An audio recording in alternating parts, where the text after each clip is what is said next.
अस्सलाम वालेकुम। अॼु असां 9th बायोलॉजी जे चैप्टर नंबर 1 जो सेकंड लेक्चर स्टार्ट करण पिया वञूं ऐं सेकंड लेक्चर भी ब्रांचिस ते आहे त बायोलॉजी में कहिड़ियूं कहिड़ियूं ब्रांचिस आहिनि ऐं उन्हनि ब्रांचिस मां असां पहिरियां वारे लेक्चर में 3 खां 4 ब्रांचिस कवर कयूं हुयूंसीं ऐं अॼु जे लेक्चर में भी असां कुझु ब्रांचिस कवर कंदासीं। बाक़ी कुछ जेके ब्रांचिस रहन थियूं पियूं उनखे असां थर्ड लेक्चर में पूरो कंदासीं। त ब्रांच आहे सेल बायोलॉजी। सेल बायोलॉजी जो जेको सेल वारो वर्ड आहे इहो लैटिन वर्ड मां वरितल आहे। लैटिन सेला मीन्स रूम्स। त सेल बायोलॉजी अहिड़ी ब्रांच आहे बायोलॉजी जी जंहिंमें असां सेल के बारे में स्टडी कंदा आहियूं त मुख़्तलिफ़ क़िस्म के जानदारनि में कहिड़े कहिड़े क़िस्म जा सेल्स मौजूद आहिनि ऐं उन्हनि सेल्स के अंदर कहिड़ा कहिड़ा पार्ट्स हूंदा आहिनि ऐं उहे पार्ट कम कीअं कंदा आहिनि। चवण जो मक़सदु त सेल बायोलॉजी अहिड़ी ब्रांच आहे बायोलॉजी जी जंहिंमें असां सिर्फ़ु सेल जी स्टडी कंदा आहियूं त जानदार जी बॉडी के अंदर कहिड़े कहिड़े क़िस्म जा सेल्स आहिनि उहे सेल्स कम कनि कीअं था। त सेल जेको वर्ड आहे एक्चुअली उहो लैटिन वर्ड मां वरितल आहे सेला। सेला लातिनी ॿोली जो लफ़्ज़ आहे जंहिंजी माना आहे रूम्स मीन्स ख़ाली कमरा। छो जो जॾहिं सेल खे फस्ट टाइम साइंटिस्ट हुयो हिकु रॉबर्ट टे हुक जंहिं 1665 में जॾहिं फस्ट टाइम सेल डिस्कवर कयो हुयो प्लांट्स मां त उहे सेल्स प्लांट जा ख़ाली कमरनि वांगुरु नज़र पिया अचनि। इन जे करे इन ते नालो रखियो वियो हालो रूम्स यानी ख़ाली कमरा।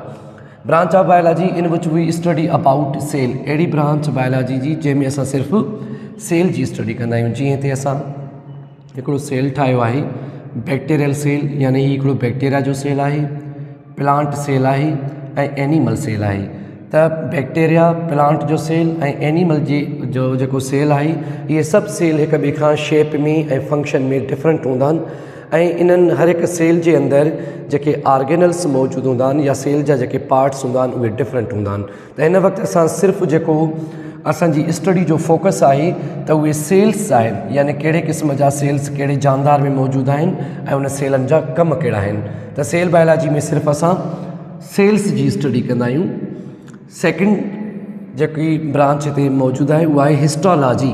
हिस्टोलॉजी भी ग्रीक वर्ड आहे हिस्टोस मां वरितो वियो आहे। हिस्टोस मीन्स वेब या इनखे सॾे वेंदो आहे टिशू यानी अहिड़ी ब्रांच बायोलॉजी जी जंहिंमें असां टिशूज़ जे बारे में पढ़ूं त यानी जानदार जी बॉडी जे अंदरि कहिड़े क़िस्म जा टिशूज़ मौजूदु आहिनि ऐं उहे टिशूज़ कमु कहिड़ो था कनि। जॾहिं बि सेल खे चयो वेंदो आहे basic unit of life. Cell is basic unit of life.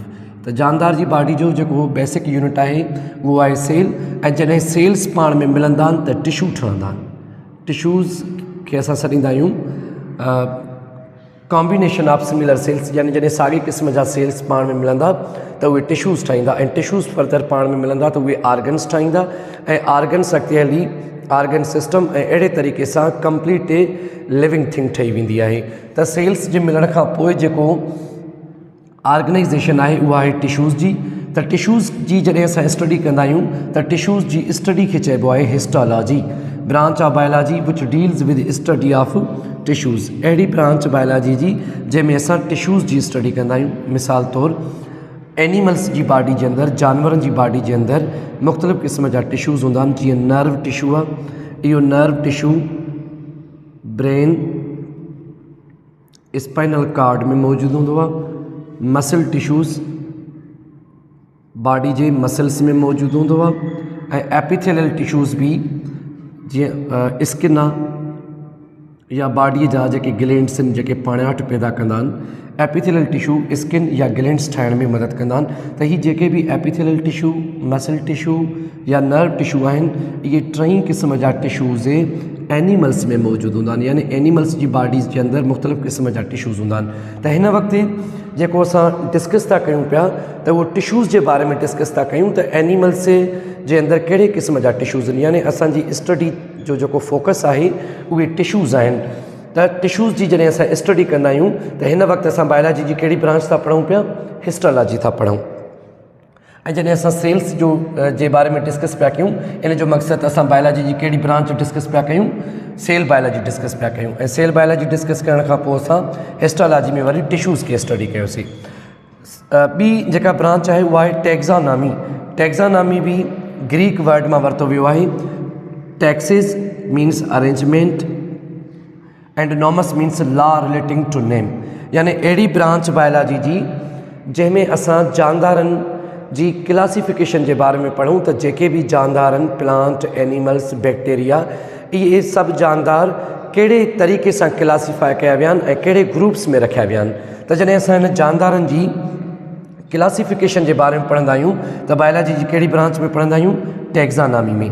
Branch of biology which deals with study of classification of organisms into different groups and sub groups and at last an organism is given a scientific नेम।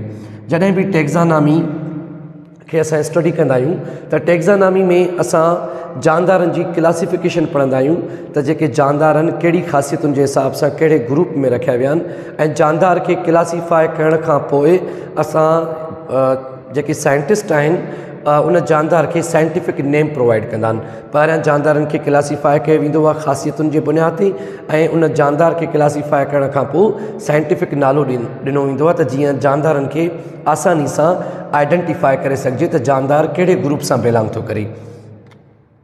जीअं हिते हिकिड़ो example आहे, all multi cellular organisms, जेके भी घणनि sales वारा, multi cellular means घणनि सेलनि वारा जानदार, all multi cellular organisms which do not have cell wall, अहिड़ा जानदार जंहिंजे सेल जे ॿाहिरां सेल वाल मौजूदु न हूंदी आहे ऐं उहे जानदार हेटरोट्रॉफ आहिनि, यानी पंहिंजो खाधो पाण तैयारु न कंदा आहिनि। त अहिड़े जानदारनि खे किंगडम एनिमलिया में रखियो वेंदो आहे, यानी जानदारनि जूं ख़ासियतूं ॾिसी करे उन्हनि खे उन्हनि जे ग्रुप में रखियो वेंदो आहे। त अगरि जेकॾहिं जानदार जे सेल जे ॿाहिरां सेल वाल बि न आहे ऐं उहो जानदार मल्टी सेलुलर आहे, यानी घणनि सेल्स जो ठहियलु आहे ऐं उन खां अलावा वो जानदार हेटरोट्रॉफ आहे, यानी पंहिंजो खाधो पाण तैयारु न कंदो आहे। त अहिड़े क़िस्म जे जानदारनि खे जेके मल्टी सेलुलर बि हुजनि, सेल जे ॿाहिरां सेल वाल बि न हुजे ऐं पंहिंजो खाधो पाण तैयारु न कनि, अगरि जेकॾहिं इहे ख़ासियत हूंदियूं त इन कैरेक्टर जी बुनियाद ते जानदारनि खे हिकिड़े ग्रुप में रखियो वेंदो आहे या क्लासीफाई कयो वेंदो आहे ऐं उन ग्रुप जो नालो आहे किंगडम एनिमलिया। जीअं इंसेक्ट्स आहिनि, फिशिज़ आहिनि, बर्ड्स आहिनि, मेमल्स में ह्यूमन आहिनि या ॿिया जेके भी समुंड जे अंदरि जानदार मौजूदु आहिनि जेके मल्टी सेलुलर आहिनि, सेल जे ॿाहिरां सेल वाल न आहे ऐं पंहिंजो खाधो पाण तैयारु नथा कनि, त इन सभिनी जानदारनि खे क्लासीफाई कयो वियो आहे किंगडम एनिमलिया में। त जॾहिं असां जानदारनि खे मुख़्तलिफ़ ग्रुप्स में क्लासीफाई कंदा आहियूं ऐं आख़िर में साइंटिफिक नेम ॾींदा आहियूं त इन ब्रांच खे सॾियो वेंदो आहे टैक्सानॉमी, या बायोलॉजी जी उहा ब्रांच जंहिंमें असां क्लासीफिकेशन जे बारे में पढ़ूं त उनखे टैक्सानॉमी सॾियो वेंदो आहे। इन ब्रांच खां पोइ नेक्स्ट ब्रांच आहे जेनेटिक्स। जेनेटिक्स अहिड़ी ब्रांच आहे बायोलॉजी जी जंहिंमें असां जानदार जी जीन्स के बारे में पढ़ंदा आहियूं या क्रोमोसोम के बारे में पढ़ंदा आहियूं। जेनेटिक्स भी ग्रीक वर्ड आहे जेनेसिस। जेनेसिस जी माना आहे डिसेंट, यानी मीन्स बेबीज या origin. This branch deals with transmission of characters, यानी अहिड़ी ब्रांच बायोलॉजी जी जंहिंमें असां पढ़ूं त कीअं जेके कैरेक्टर्स आहिनि या क्रोमोसोम्स आहिनि या DNA वालदेन खां औलाद ॾे ट्रांसफ़र थियनि था। जॾहिं असां इन क्रोमोसोम जी ट्रांसफॉर्मेशन जे बारे में पढ़ूं या क्रोमोसोम जी ट्रांसमिशन जे बारे में पढ़ूं त इन ब्रांच के असां सॾींदा आहियूं जेनेटिक्स। त जेनेटिक्स में असां फोकस किथे कंदा आहियूं त वालदेन मां जेके कैरेक्टर्स आहिनि, ख़ासियतूं आहिनि, उहे कहिड़े तरीक़े सां औलाद ॾे ट्रांसफ़र थींदियूं आहिनि। यादि रहे त असां में जेके भी वालदेन खां ख़ासियतूं ट्रांसफ़र थींदियूं आहिनि उहे सभु जेके ख़ासियतूं आहिनि उहे क्रोमोसोम्स में मौजूदु हूंदियूं आहिनि। त वालदेन मां जॾहिं क्रोमोसोम्स असां में ट्रांसफ़र थींदा त उन्हनि जूं ख़ासियतूं बि असां में ट्रांसफ़र थींदियूं आहिनि ऐं इन जी स्टडी असां कहिड़ी ब्रांच में कंदा आहियूं, जेनेटिक्स में कंदा आहियूं। नेक्स्ट ब्रांच है एम्ब्रियोलॉजी। एम्ब्रियोलॉजी भी ग्रीक वर्ड है, Greek embryo means developing baby. In this branch we study how a baby develops in mother's womb or in the eggs। यानी एम्ब्रियोलॉजी अहिड़ी ब्रांच है बायोलॉजी जी जंहिंमें असां पढ़ंदा आहियूं त कीअं हिकिड़ो बेबी मदर जी बॉडी जे अंदरि डेवलप थो थिए पियो या कंहिं बि अंडे जे अंदरि यानी जीअं बर्ड्स जा अंडा हूंदा आहिनि उन अंडनि जे अंदरि जीअं मिसाल चिक आहे उहो चिक डेवलप कीअं थींदो आहे या मदर जी वॉर्म जे अंदरि मदर जे पेट जे अंदरि बेबी डेवलप कीअं थींदो आहे। हिते जीअं फीमेल्स मां एग ईंदो आहे ऐं मेल्स मां स्पाम। एग ऐं स्पाम इहे ॿई सेल्स जा क़िस्म आहिनि। जॾहिं स्पाम फीमेल जी बॉडी जे अंदरि एग सां मिलंदो त एग ऐं स्पाम जे मिलण जे करे ज़ाइगोट ठहंदो आहे ऐं हिन ज़ाइगोट खे चइबो आहे फर्टिलाइज़्ड एग ऐं हिन प्रोसेस खे चइबो आहे फर्टिलाइज़ेशन। यानी अहिड़ो अमल जॾहिं फीमेल्स में एग ऐं मेल मां स्पाम ॿई पाण में मिलनि त पहिरियों जेको सेल ठहंदो आहे मदर जी बॉडी जे अंदरि उनखे चइबो आहे ज़ाइगोट या फर्टिलाइज़्ड एग ऐं हिन अमल खे चइबो हिन ॿिन्हिनि जे मिलण खे चइबो आहे फर्टिलाइज़ेशन।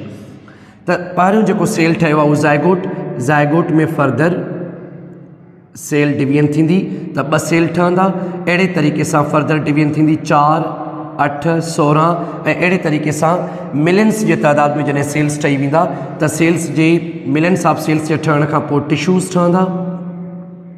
टिश्यूज़ खां पोइ आर्गन खां पोइ आर्गन सिस्टम ठहंदा ऐं अहिड़े तरीक़े सां जॾहिं हर हिकु जानदार जा ख़ासि महीना हूंदा आहिनि डेवलप थियण जा। जीअं ह्यूमन्स में बेबीअ जी डेवलपमेंट में तक़रीबन 9 महीना लॻी वेंदा आहिनि ऐं उन 9 मंथ्स जे ड्यूरेशन जे दौरान पहिरियों जॾहिं सेल ठहंदो आहे त उनखे ज़ाइगोट चइबो आहे। ज़ाइगोट में सेल डिवीजन थींदी त 2 सेल ठहंदा।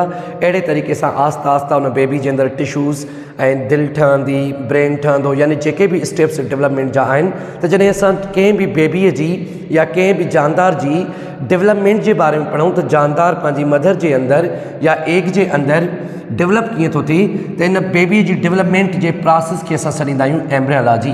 ऐं जेको बेबी ज़ाइगोट खां वठी मुकमल डेवलप थिए थो पियो इन डेवलपमेंटल बेबी खे